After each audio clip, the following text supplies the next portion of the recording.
Hello, welcome back. My name is Chris. I am the head of GamesIndustry.biz and welcome to part 3 in our special series of GI Academy videos. These videos are all around finding jobs and work. We've covered job applications already in video 1. We've covered CVs in there as well. We've covered interviews. That was our topic of video 2. It's a big topic, that one. And now we're going to talk about what happens after the interview. This series is in reaction to the current situation in the video games industry. You can't escape the headlines of redundancies and layoffs across the business globally as well as in the UK. And we're not going to go too much into the whys and the wherefores of what's going on with all that. It's obviously been talked about quite a lot. If you do want to keep on top of everything that's going on in the video games industry, I do recommend subscribing to the GamesIndustry.biz newsletter. It's completely free. It's filled with information. It doesn't even ask you to click through to the website half the time. So just put your email into our website. You can go on, it's in the newsletter section at the top of the site, and you'll receive that for free. Now, as I said, our third video today is going to cover topics such as, offer negotiations, salaries, what to do after an interview, and more. If you've not watched our previous 2 videos on applying for jobs and the interviews, do check those out. They are in the descriptions. Now, for our final session, I'm delighted to welcome back once again Alan Dixon, the principal consultant at. Is that your right job title, by the way, Alan? I've always assumed it is. Yeah, it's principal consultant. Yeah. At recruitment. I was saying it every time. I haven't double checked it. At recruitment specialist. I haven't done my preparation. If you watch the interview, when you'll know how important that is. Rule number 1. So Hannah, and in our last session, we've covered the big areas of job applications. We've covered the biggest area of the job interview. So now that's got out of the way. They've done their interviews. What happens now? What next? So there's a couple of things that can happen after an interview, but I think the things that you can control straight away are, just an email on the day to say, thank you very much, thanks for your time, appreciate it. I would, if you don't hear anything from them, but they told you to expect maybe something by the end of the week, drop them an email then to say, thanks very much. I know we thought we might hear today, just hoping for an update, that kind of thing. And then if you still don't hear anything, I possibly would maybe a week later send another interview to follow up and just to say, look, I've not heard anything. I assume it was a no, but I'd love any feedback. So that's what to do if you sort of don't hear anything. But regardless, when you get home or when you finish the call, give it an hour, drop someone, whoever you spoke to, a message, whether it be on LinkedIn, connect with them, drop a message and say, thanks very much for your time. So there's then a couple of avenues that we can go down. I think we'll cover you getting a job offer last, because I think that's probably the most and to back up what you were saying there about following up, I'll just say the first job I got in the games media on NCV magazine, I applied for a job. I was told that I would hear by Monday if I'd got the job or not. I got to Wednesday, I hadn't heard. I called up their office. I remember I worked at a games testing company at the time, and I sort of hid around the corner, called them up, and I just went, I just wanted to know if I'd got the job, and they replied with, oh yes, you did. And I'm sure that's not normal, but it was a scenario where just because you haven't heard back when they said you'd hear back, that doesn't mean exactly the news is necessarily bad. Yeah, and to be honest, most people get rejected quite quickly. So I don't think no news is kind of good news, I would say. A lot of the time, if you are successful, and that was the last or the most crucial stage, if it does then go, they're collating an offer, usually that has to go to some level of board to write an offer contract or to be greenlit. So and that could take a couple of days. It just takes one person being on holiday or sick for that to be delayed by multiple days. And some people just don't want to update you that there is no update. So I wouldn't take it to heart, but still keep up that cadence of interview, drop a message, give it a couple of days, drop another one. But I wouldn't send any more than 3 over the space of say 2 or 3 weeks. But definitely always send that one on the day. Say thanks, hope to hear back soon, enjoy the chat. So let's assume that you get rejected. So first and foremost, there's a lot of people out there. Being rejected in and of itself is no big deal. It is a big deal in the moment, of course. You do want that job, but you shouldn't let it detract from any confidence that you've built up or any momentum that you are feeling. Every interview is always good experience anyway. Even if that interview helps you get the next job at another place, it was worth doing, and you've made those connections. So if you don't get a job offer, if you get feedback, great. Pay attention to it, listen to it, and ask yourself how would you rate yourself out of 10 for that interview, and what would have stopped you making that interview say like a 4 or 5 or 6 or 7 to a 10, and try and learn from it and try and take that to the next one. And that's it with feedback. If you get rejected and you don't get any feedback, it's difficult. Not every place has the ability, the time to deliver feedback. It's just the situation that we're in. So don't take it to heart. Thank them for the time. Even if you're really, really devastated, try not to leave an emotional reply that might damage any future chance of being employed there. So try not to burn that bridge in the moment. And you never know where that person may end up in the future anyway. Exactly. Yeah. And I will say this is a very, Sir Ian Livingston, one of the most successful video games people in the UK in history. You may have heard of him. He's done a few things, but he doesn't believe in the word failure. He just sees it as success, work in progress. And I think that's the way to approach anything in life. Generally, we need to sort of recalibrate our idea of failure. It's often a stepping stone into. I had a candidate who I had, this is years ago, a decade ago, that had got his job offer on the 14th interview. He had job interviews everywhere, could go anywhere, relocate. He was a network programmer. This is when multiplayer games were becoming popular, and it was really tough for him. It was tough for him to interview. He just didn't find it natural to him. And every time I got that feedback, and I really pushed for that feedback, and we had to have some really not tense calls, but direct, like you really need to take this on board to develop. And he got his final interview that he did. Funnily enough, he got it, and he was there for years. And he went through that sort of pain, and he came through it, and it definitely made him a better interviewer. And it is a skill. It is a skill that you can learn. Look at these videos, speak to a recruiter, speak to someone that you think is good at interviewing, and they can give you their sort of tips. But yeah, take that feedback on. Try and learn from it and then move on. But don't burn any bridges. Don't say, oh, it was a waste of time. I spent train ticket money. I spent this amount of time. Just try and keep that to yourself. I know maybe some companies need feedback, and maybe there's a way to deliver that if you do feel that strongly about it, to say, I appreciate the decision, some feedback, this was maybe time intensive, or I would have appreciated feedback given I did a test or something like that. But try and do it in like a collaborative, constructive way, and not burn those bridges. It's a global village, as I think maybe you once said, Games, that it's global but it's tiny. So that's if you get rejected, and then we'll talk about getting an offer. So congrats, you've been made an offer, and actually one day we should do a video for companies on how to offer people jobs, because I think there's an art to that as well. But let's say you get an offer. Let's just take the sort of a bit of a route. Say you get an offer that you want to reject, that you want to reject this to them. There's a way of going about that as well. First of all, don't hang about with the decision. If you know ultimately you're going to reject it for whatever reason, it's okay to keep a couple of fires burning while you get your options in front of you. But try and keep people's own timetables in mind. They might have other people that they're considering as well.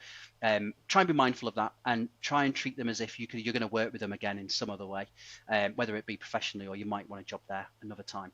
So if you do get an offer that you want to reject, give them that feedback as you would want your feedback given to you, quickly, detailed, and professionally in a nice way, and try and close off that door. I have placed multiple people in jobs that they have rejected, and then they've gone somewhere else and they've gone, actually, I've made a bad decision. Is this door still open?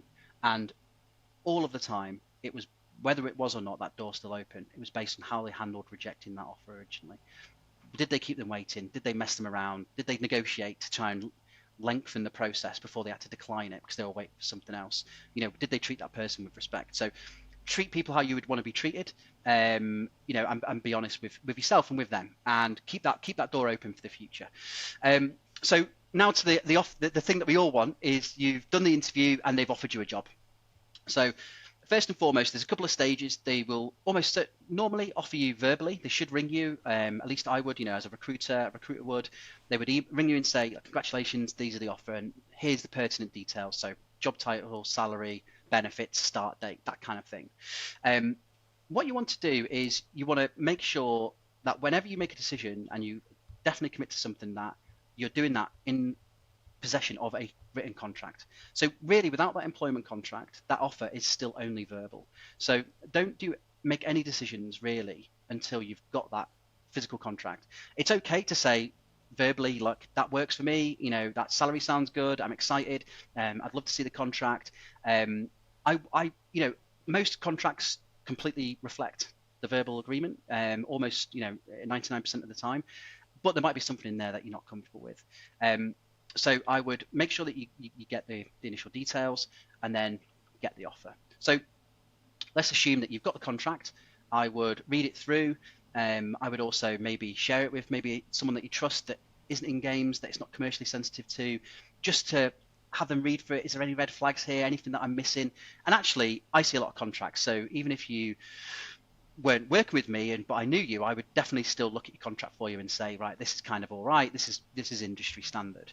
If you do have any concerns in a contract, so sorry, we'll go into that in a moment. So have a look at the contract, make sure you're happy with it, and then sign it and return it, and you're away. The difficulty with this kind of process comes in when you want to talk about something changing in the contract, and the thing that people most often negotiate on is salary. So hopefully you've been offered a salary that is near to where you wanted, and if you've given those expectations somewhere in the process, as you should have, to a recruiter or HR person, hopefully that offer will reflect your expectations there or thereabouts. Before you make a judgment on the salary, have a look at the rest of the benefits. Is there any bonuses, private healthcare, pension, mental health days, holidays, anything at all that adds into that sort of group of benefits and income that you're getting? But most of the time it is on salary. So what to do if you want to negotiate salary? So this can be a bit of a tricky one. Again, what I would say about all these is try and take out the person. So try and not address people, say, I would like you to reconsider this. I would like you to pay me this. Talk about the studio. So would the studio consider renegotiating? Would the studio consider meeting my initial expectations of, say, 65k, something like that? So try and refer to the studio a lot. It takes out the sort of person aspect of it.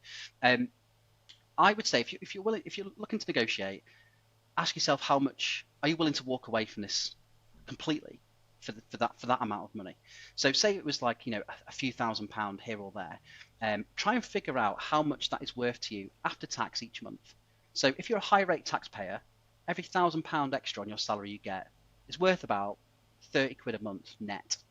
So a 5k pay rise would be worth £150 net a month. So if you're going from 65 to 70, is the opportunity potentially being lost? Is it worth that amount of money to you?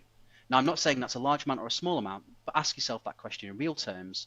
Is it your ego talking, or is it a financial, impossibility that you can't survive on that? Can I actually? I've got an interesting example here. When I got the job on GamesIndustry.biz, at the time I wasn't made redundant. I was poached from MCV, and I wasn't quite poached. But regardless, I'm not going to go into details of that. MCV made a counter offer, and I'd already basically I decided I was moving on, and I probably shared a little bit too much there, but I knew I didn't want to. I wanted the job. I didn't want to negotiate the salary, but I said, "Is there any way you can help me out here?" And what I offered, I said instead, because I was expected to come. I live quite far away from our office. I was expected to come in once a week, and I said, "Is there any way that that can be covered by in expenses?" Yeah. Like my travel to the office once a week. Yeah. And they actually said to me, "Oh yeah, that's actually kind of normal for us." And they put it into the contract that my travel would be covered. And actual fact, that significantly more than whatever pay rise would have been. So, and it was just that's a very small thing. And it was, I didn't push it. To be fair, I never said it was a deal breaker. I just was just trying to see if there was anything that we could be done. And they were very kind and they're very generous. And it was a very friendly conversation. And and there were some other things to consider than just can I add an extra 5k onto my salary? Yeah, and often. If the salary is 20 grand out, I think you're probably looking at the wrong job or studio. If it's completely out of whack, it's really unlikely that they're going to be able to meet that. To be honest, I've not seen that increase from one offer to another. But the sort of competing offers and things like that. But I think before you do any negotiation, you really want to ask yourself, do I want this job? And if the answer is yes, then I would say, well, is it really worth negotiating? You are more likely to secure a better pay rise in 6 to 9 months' time by just going in and doing the job, doing it well as you can, and proving your worth. People get better pay rises in a job than they do getting a new offer. So I would say make sure you know what that extra money would be worth to you net a month. So below 45k, the normal rate taxpayer, it's worth about £50 net a month every £1,000 you have on your salary, and after 45k, it's worth about 30, and that's before you get into like student loans and pension contributions and things like that. So make sure it's worth it to you. If it's things like job title, again, is it really that important to you? Do you want to rock the boat really and ask for that. But if it is important to you, and it is something that you really strive for, to get senior or lead or principal in your job title, just explain that. It's never the thing you're asking for, it's always the way you ask for it. And like you said, you say, look, I've done my sums. One way I would approach it with a client. If I was to get an offer and I thought, you know what, I really need this budging up a little bit, but I do want the job, my response would be, I'm so grateful to get this offer. I'm really excited. I want to make this work. So really, you're setting your line, you're setting the sort of goal of, I want to make this work, so help me. Would the studio consider renegotiating the salary to X? And again, take away the person from you. It's not you. It's not I want this salary. It's I've done my sums, and realistically, to make it sustainable on this salary, it needs to be 65, 70, whatever it is. And what you're doing is you're removing your sort of personal self and the individual you're talking to out of the equation. You're talking about a home calculator of outgoings and incomings, and you're talking about a studio's balance sheet as well. It then becomes a little bit less personal, a little bit less egotistical as well, I think. So make sure whether or not you want a job. Is it worth negotiating for? What's the value if you get it? And if you do start going into negotiation, I would say make sure that if you do get what you like and what you've asked for, that you do then quickly take that role, because they've been amenable and they've given that to you. So don't negotiate just for the sake of it to try and get the better offer. Try and take it at face value and try and represent that as well. So if you get an offer that you're really, really happy with, you want the project, you want the team, but the salary's a tad low, that's fine. Go back to them, nice manner, and just really give them a reassurance of, I really want to make this work. If I've done my sums, and really, I don't know if I'm sustainable on this salary. Could we push it to this? If so, I'd gladly accept. So you're kind of giving them a look, like, this is the reason. If you do this, then this result will happen. So you're breaking it down for them, giving that reassurance that it won't be a fool's errand. That's how to negotiate. Just what you brought up there, Chris, on something else. So if it's a remote job, make sure that your contract reflects that. If you're concerned about travel, if they say it's remote but you have to come in once a month, and they offer you a role, ask, is that covered? Who pays for that? How's it arranged, etc. Is it a fixed day? Now's the time to get into the nuts and bolts of people's expectations. I had one recently. Remote. It's things like, do you have the right equipment. internet connection? Do you have the, if you're somebody that needs to be on the phone a lot, is that covered? There's loads of. Do you get a company phone? I guess that's all. Yeah. Do you get company equipment? What's the policy on that? I had a client recently that they could pay for it and send it to you, or you could pay for it yourself and design it yourself, like a nice gaming rig or something. You would keep it, but what they would do is they would take it off your base salary before tax.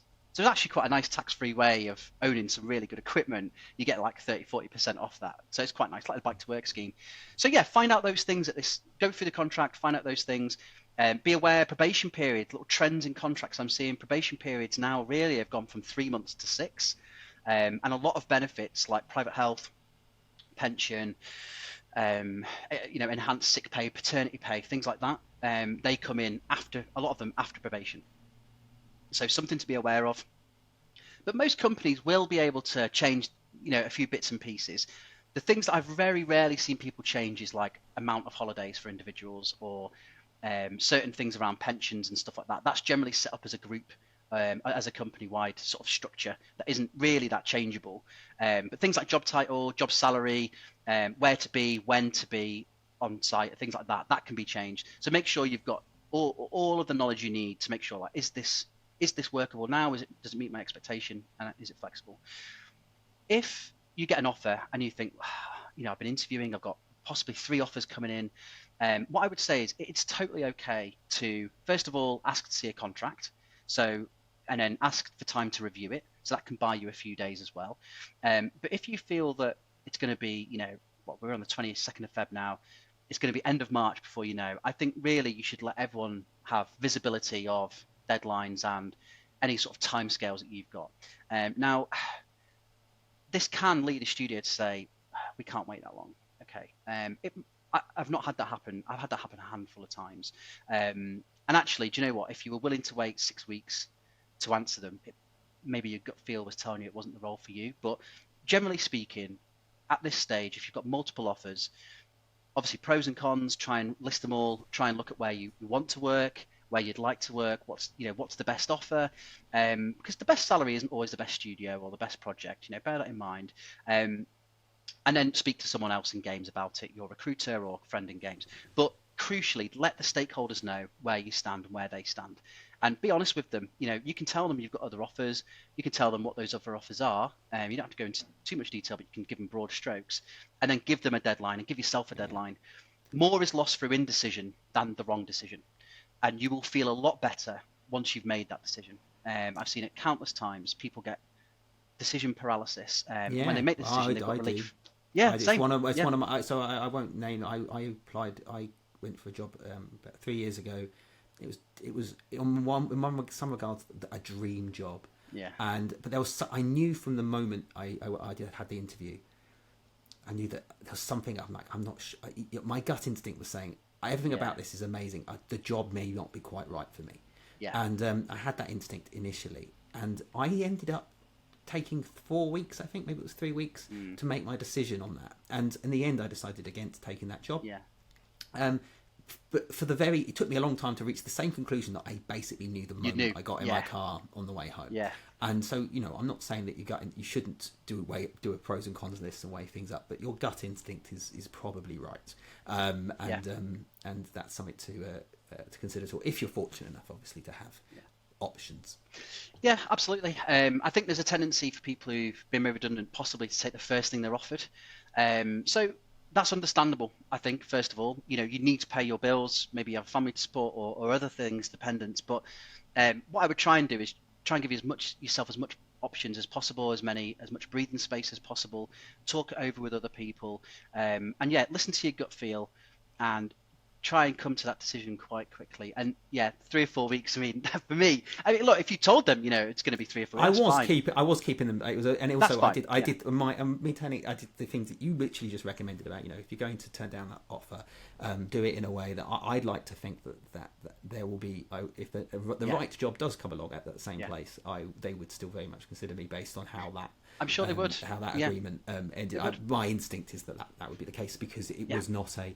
They knew very well that I wanted it. But I very, very, very rarely get offers rejected based on salary. We get offer negotiations, and especially if we headhunt someone and they're on a big package at the moment, and it's things like shares and stuff like that, and it doesn't equal to what they're on. You've got to attract someone out of a job, but very rarely it's really people reject offers based on like the project culture, the expectations, and their kind of gut feel that they get from visiting the studio. So by and large, when you get an offer, it should be round about what you're looking for. Feel free to negotiate, for sure. Do it in the right way. Do it in a sort of a professional, humane way. Take the people out of it. Take the ego out of it. Make sure it is definitely worth it. And then make a decision. Come to that decision quickly. You will feel a lot better, and everyone else will. And if you do reject an offer, again, what we spoke before, do it in a really nice personal way, in the way that you would want to be rejected. And absolutely, it's like ripping off a bandage, handing you notice, things that you hate to do, but you know that you need to do. Once they're done, the experience is nowhere near as bad as the anxiety beforehand, is it? It's always the same. So rip off the bandage and just do it. But if you do accept an offer, really enjoy it. You've been through the whole gamut of the whole cycle. All these videos hopefully have helped. You've got an offer and you're looking forward to start. Once you've got that offer, you can relax, feel that relief going through you, look forward to it. It's a new chapter, and hopefully it will be one for a very long time. Brilliant. Thank you, Alan. I thank you. This has been super useful. I really appreciate you taking so much of your time to give advice to those at the moment who might desperately need it. I hope good luck to everybody out there who is job hunting. I say do check out the GamesIndustry.biz job board, or come to Amiqus, or there are jobs out there, and there's a lot of competition, but there are out there. And also, if this is the first video you've watched, you've probably come in at the wrong time. But if you've this first video watched, do check out our first video in the series, which was about, if you've been made redundant, and gives you job hunting advice and applications and CV guidance. Our second video was all about interviews and interview practices and techniques. Links to all of that's in the description. Also in the description is a link to Alan's LinkedIn profile. So if you've got any specific questions or things you want to ask, do hit him up on LinkedIn. And again, if you want to keep up to date on all that's going on in the games business, and I do mean everything, do subscribe to the daily GamesIndustry.biz newsletter via the GI website. Thank you all for watching. I hope this has been useful to you, and good luck out there. Thank you. Bye, everyone.